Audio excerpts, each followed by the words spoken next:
अस्सलामुअलैकुम वरहमतुल्लाहि वबरकातुह। उम्मीद है आप सभी हजरात खैर व आफियत से होंगे। मुअज़्ज़ज़ नाज़रीन, आज मैं आपके सामने एक वाक़या रखना चाहता हूँ। फिर उस वाक़ये के बाद मैं आपसे कुछ पूछूंगा। इंशाअल्लाह मुझे उम्मीद है आप कमेंट बॉक्स में ज़रूर उसका जवाब देंगे। नाज़रीन, एक 86 साला बुजुर्ग आदमी है, एक 86 साल का बूढ़ा आदमी है और उसके कोई औलाद नहीं है, और वो रोज़ाना 86 साल तक अल्लाह से अपनी औलाद के लिए दुआएं करता है और ये कहता है कि अल्लाह मुझे कोई औलाद दे दे, नेक सालेह बच्चा दे दे जो मेरे बुढ़ापे में मेरा सहारा बन जाए, जिससे मेरी नस्ल चल जाए। वो मुसलसल रातों को रोता है, दिन में तड़पता है और अल्लाह से दुआएं करता है। बिलाखिर एक दिन वो आता है कि 86 साल के बाद उस शख्स की दुआ अल्लाह के दरबार में कबूल होती है और उसकी उस सदा को, उसकी उस फरियाद को, उसकी उस कुड़हन को सुन लिया जाता है और अल्लाह के यहाँ से आवाज आती है कि ठीक है, हमने आपकी दुआ कबूल कर ली है, हम आपको जो है औलाद देते हैं। और ऐलान होता है फबश्शरनाहु बिगुलामिन हलीम, के हम इनको जो है एक हलीम बुर्दबार लड़के की खुशखबरी देते हैं। अब अंदाजा लगाइए कि जो इंसान 86 साल तक दुआएं मांगता रहा हो औलाद जैसी नियामत के लिए और 86 साल के बाद जाकर उसको औलाद की नियामत मिल रही हो तो उसको कैसी खुशी होगी और उस औलाद से कैसा प्यार होगा, कैसा इश्क होगा, कितना लगाव होगा।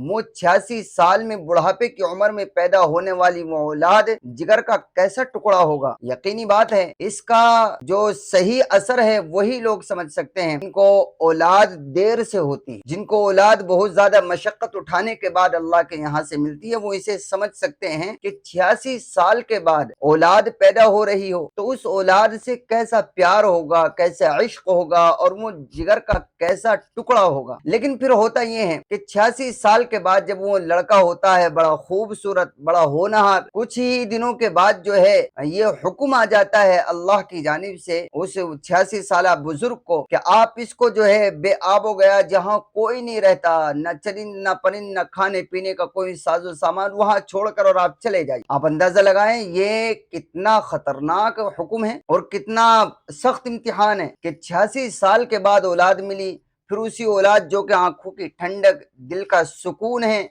और उसे अभी वो चलना नहीं जानता, बोलना नहीं जानता, छोटा सा है, दूध पीता बच्चा है, और उसे के बारे में ये कह दिया जाए कि इसको ऐसी जगह छोड़कर जहां न खाने को न पीने को है, छोड़कर चले जाओ। तो ये कितना मुश्किल काम है उस बाप के लिए कि जिसे 86 साल में औलाद की नियमत से सरफराज किया गया हो। बहरहाल बाप ऐसे ही करता है, उसको ऐसे मकाम पर जहां न खाने को है न पीने को है छोड़कर चला जाता है, क्योंकि हुक्म रब्बी है, अल्लाह का हुक्म है। उसके बाद में जब वो बच्चा जो 86 साल में मिला है, जब वो कुछ जवानी की दहलीज को पहुंचता है और ये उम्मीद जागने लगती है कि हाँ अब ये बुढ़ापे में बाप का सहारा बनेगा, तो फिर ये हुक्म आ जाता है कि अब हमें आपके इस बेटे की कुर्बानी मंजूर है, आप इस अपने बच्चे को हमारे नाम पर जिबह कीजिए, कुर्बानी कीजिए। तो अब अंदाजा लगाइए, अभी तक जो हुक्म मिला था वो तो ऐसा था जिससे ये उम्मीद लगाई जा सकती थी कि हाँ मेरा बेटा जिसको मैं फला जगह छोड़कर आया हूँ वो दुनिया में है, तो कहीं ना कहीं दिल को इत्मीनान रहता था। लेकिन अब यह हुक्म आ गया कि उसको हमारे नाम पर जिबा कर दो, हमारे नाम पर कुर्बान कर दो।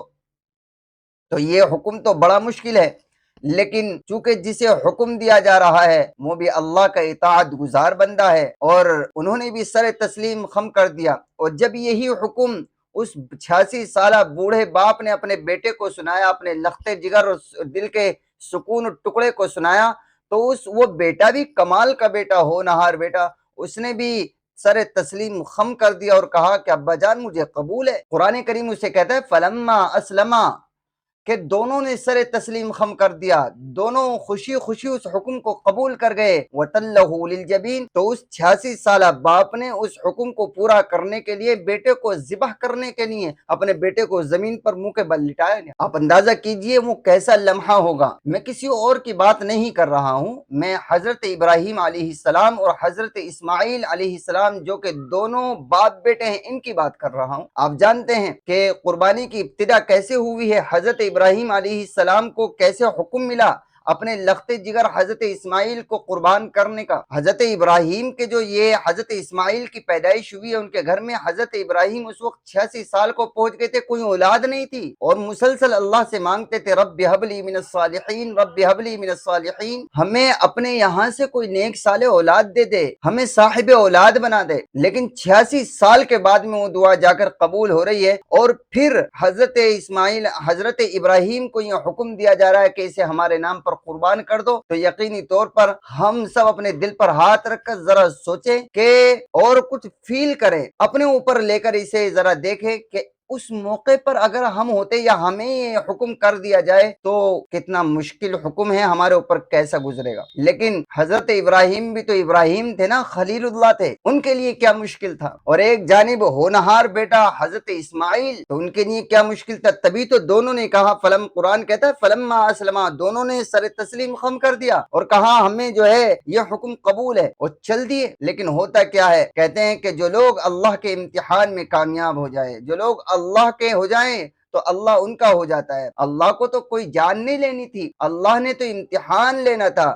دونوں نے اللہ کے حکم کو کے سامنے سر تسلیم خم کر کے اللہ کے امتحان میں بہترین نمبرات حاصل کر لیے، اور عالی شان نمبرات حاصل کر کے کامیابی حاصل کر لی۔ تو قرآن کریم نے، اللہ تبارک و تعالیٰ نے ان کی جان کو بچا لیا، اور ان کی جان کو نہیں بچایا بلکہ جان کو تو بچایا ہی، ان کے واقعے کو قرآن میں قیامت تک آنے والے لوگوں کے سامنے بیان کر کے رکھ دیا،